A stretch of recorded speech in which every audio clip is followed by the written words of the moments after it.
The Detroit Pistons defeated the Knicks 100-94 to steal game 2, and now the series is tied 1-1.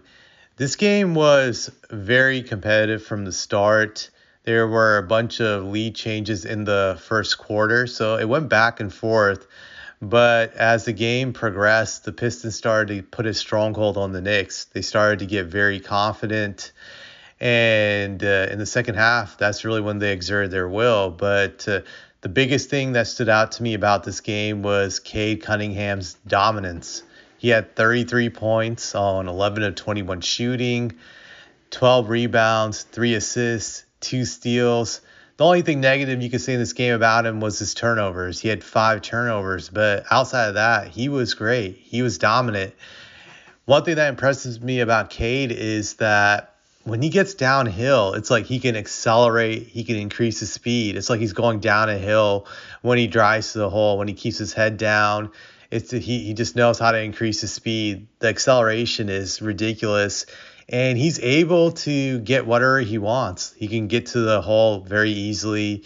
He can get layups, dunks, whatnot, and he also has a good post-up game. He can post up smaller guys, back them down for easy buckets.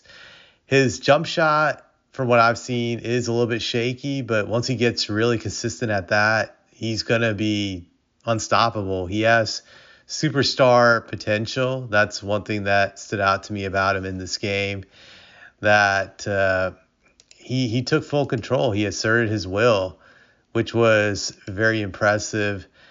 I feel the Knicks need to start double teaming Cade Cunningham in the next game. They need to force someone else besides Cade Cunningham to beat them. Since the Pistons don't really have a consistent number 2, that's what the Knicks should do, because I think Cade has figured out how to get whatever he wants against the Knicks, against any defender. That's what I would do against Cade, force him to be a playmaker. You may still lose the game, but you can't guard him one-on-one. He's just not guardable one-on-one from what I've seen. The other thing I would say about this game that stood out to me was the Pistons' physicality. They're a very physical team. They did a great job of roughing up the Knicks. You could see the frustration on all the Knicks players, including Brunson, Hart. Those guys got tired from the aggressive play, the body hits that they took. This was kind of like an old school 90s street type of game that you would see during the playoffs. Both teams were diving for loose balls, but I just think the Pistons were just a little bit more physical than the Knicks. They really went after them. The Knicks should play Precious Achiuwa the next game in Detroit. I think they need more big bodies to throw at the Pistons just when it comes to hustle.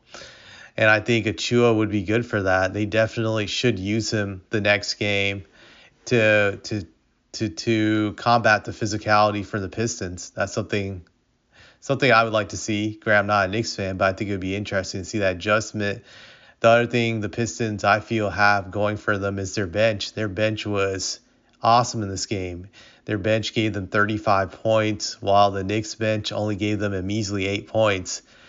That's not going to cut it in a 7-game series. The Knicks need their bench to step up even more than what they're getting from them right now. The Pistons have Malik Beasley and Schroeder.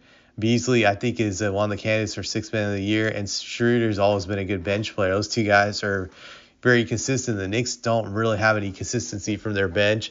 I think that's been an issue all year, to be honest, and it's really going to show its ugly head in this series. But they need some guys to step up. The other thing I would say is Cat was MIA in this game, in the sense that he started off strong. I think he might have had like 8 points in the first quarter, but then he finished the game with just only 10 points, 5 of 11 shooting.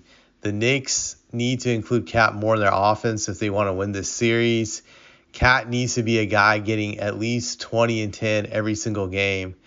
That's unacceptable. He needs to get more opportunities.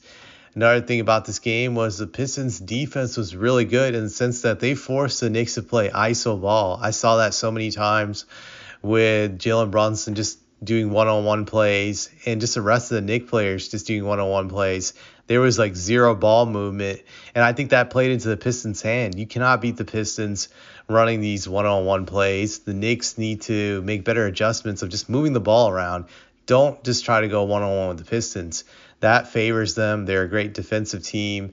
They're gonna beat you down if you try to play them one-on-one. Play as a team, move the ball around. That increases your chances of winning games in the series and just winning the series. But I think it's going to be interesting to see the next two games in Detroit, how they play out. I think they're going to be very close because the first two games have been very competitive. You can even make the argument the Pistons could have gone up 2-0 in the series if it wasn't for them blowing that lead in game one in the fourth quarter. But I think these next two games will be very, very competitive. I think the Knicks and Pistons will split those games in Detroit. And by the time the series gets back to the Garden, it'll be tied 2-2. That's what I believe, but I look forward to it. I think the Knicks are under a lot of pressure now to win one of these games in Detroit. All the pressure is going to be on the Knicks to win these games, but I think it could shift to Detroit too because they might feel the pressure that they have to win both of these games to win the series. But I expect a lot of intensity in Detroit. I think it's going to be a tough place for the Knicks to win in, and they're going to be tested. We're going to see how mentally resilient this team is when they're put in a extreme pressure situation. So it's going to be great. And like I said, the Knicks need to just double team Cade. Just forget about stopping this guy one-on-one. It's not going to happen. Force him to be a playmaker.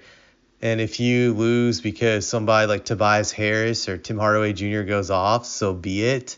But you gotta double team Cade. He's not a guy that can be stopped one-on-one. That's the way I view it. But I have nothing else to say about this.